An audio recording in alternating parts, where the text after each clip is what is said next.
Iran యుద్ధానికి సిద్ధంగా ఉంది. వాళ్ళకి మద్దతుగా 4 దేశాల నుంచి ఉన్నటువంటి 5 తీవ్రవాద సంస్థలు అటాక్స్ చేస్తూనే ఉన్నాయి. వెనక్కి పొమ్మంటున్నాయి, ఇజ్రాయెల్ని పాలస్తీనా వదలమంటున్నాయి, గాజాని వదలమంటున్నాయి. కానీ ఇజ్రాయెల్ అనేటువంటిది మొండిదే, ముందుకే వెళ్తుంది. ఎక్కడికక్కడ ఎవడు తమను ఇబ్బంది పెడుతున్నారో అలా లేపేయడమే కాదు, అదే సందర్భంలో ఘాటుగానే స్పందిస్తోంది. తాజాగా ఖాన్ యూనిస్ని ఖాళీ చేసి వెళ్లాల్సిందని ఇజ్రాయెల్ ఆదేశించింది. దక్షిణ గాజాలోని ఖాన్ యూనిస్ చుట్టుపక్కల ఉన్న అనేక ప్రాంతాల నుంచి భారీగా ప్రజలను తరలించాలని ఇజ్రాయెల్ సైన్యం మరోసారి ఆదేశించింది. పాలస్తీనా చేసిన రాకెట్ దాడికి తమ దళాలు అక్కడి నుంచి త్వరలో జవాబు ఇవ్వబోతున్నట్టు చెప్పింది. ఏడాది ఆరంభంలో వైమానిక దాడులు, సైనిక దాడులతో భారీగా విధ్వంసానికి గురైన ఖాన్ యూనిస్ ప్రాంతం గాజాలో 2వ అతిపెద్ద నగరం.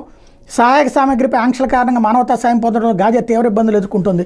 యుద్ధం కొనసాగుతున్న కారణం కీలకమైన వైద్యం, ఆహారం, ఇతర సరఫరాల పరంగాను సంక్షోభాలు పడింది. ఆ ప్రాంతంలో ఇప్పటిదాకా దాదాపు 40,000 మంది ప్రాణాలు కోల్పోయినట్టు ఆరోగ్య మంత్రి శాఖ ప్రకటించింది. గురువారం అక్కడ భారీ పేలుడు శబ్దాలు, పొగ వెలువడ్డాయి.